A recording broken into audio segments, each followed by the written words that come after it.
Yes, welcome back with KG and the Journal and our coverage of SA Amateur Football. Journal, we have a special... We do, Cage. Of course, the coach of Plympton in Division 5, Steve Symonds, joins us. Steve, thanks for your time. Thank you for your time. All right, second stint back at Plympton. You would have thought after the first time you'd know not to go back, so most coaches say never go back twice. Curls can tell you that. He's been sacked a couple of times, so what made you go back?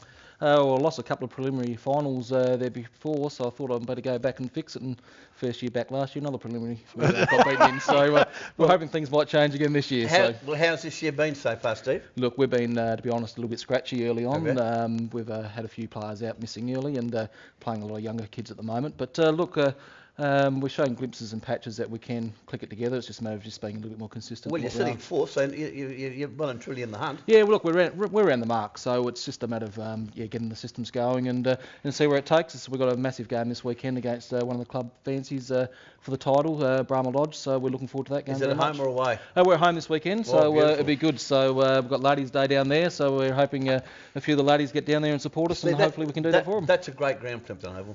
Oh, it's terrific. I used to live almost alongside of it when I was a kid. It was fantastic. Very unique oval that often runs the wrong way. It's often you see the full forwards looking into the sun late in the game, so it's certainly different. Steve, the club had nearly folded under some financial pressure. You went back and bailed them out, helped the coach for nothing. Have you started to see the club turn? Look, we certainly have. There's some driving people probably the year prior to I went back. We spent a fair bit of time with the club and certainly got the club back up and running again. We've had a huge number of juniors come back to the club and get a junior program going there, and we've got great junior numbers there at the moment, which is terrific. And that's starting to fold through with the seniors as well. We've got an under-18 program up and running last year again, and they played in the grand final their first year, so we've got good numbers there now. And through the senior football, I think we've brought in nearly 56 players the last couple of years to the club. So it's a really good atmosphere down at the moment. Well, Steve, what's caused the renewed interest, if you like? What's caused all that to happen? Steve. Well, to go back and coach for nothing, and we'll talk about that in a moment, but that's a fine gesture. But what's caused this renewed interest, if you like? Look, hard work? I think the biggest thing we had was a lot of the lads that were at the club and going through the hard times.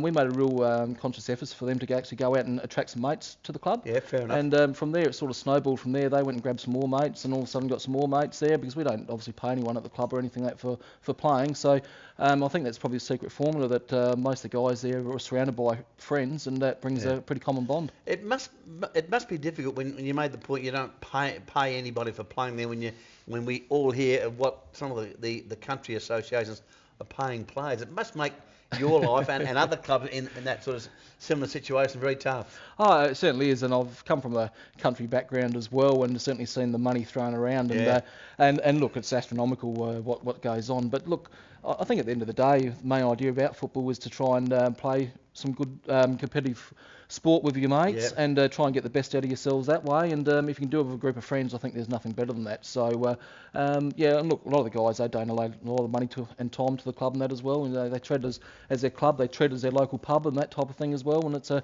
good social haunt for them. Steve, you said it there. You came from a country background. Where'd you come from? I actually spent most of my time on the peninsula through Whyalla and Kimber, and your previous guest Peter, a couple of lads' names he rattled off were actually lads I involved with. I coached when they were actually in under 10s and under 12s, that type of stuff. So it's funny how when football circles, how you interact with people, and a common ground a lot of the time is a lot of people that you know. Everyone knows type things, so it's exactly right. Steve, to go back and coach Plympton when they were in financial trouble for nothing, that was a fine gesture, and no doubt the club would have appreciated that enormously.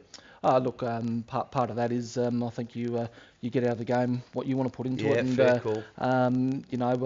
As long as they cover a couple of phone calls every now and again, that's all I need, because a lot of the time that's where you spend most of your time as a coach these days. So, but look, there's a lot more people there that spend a lot more time than me that get no reward or anything for it, and all they get to see on the weekend is their team run out. They don't get the accolades or anything with it, and they're behind the scenes, but they're the real club people that get the club going. Steve, 13 years in coaching. I mean, obviously you love it. You wouldn't do something for 13 years. You said you got a couple of daughters. Is it hard to fit in the coaching around the family life as well? Yeah, very, very much so. Got a pretty understanding wife who sort of tolerates it, I guess is a word I'd probably use.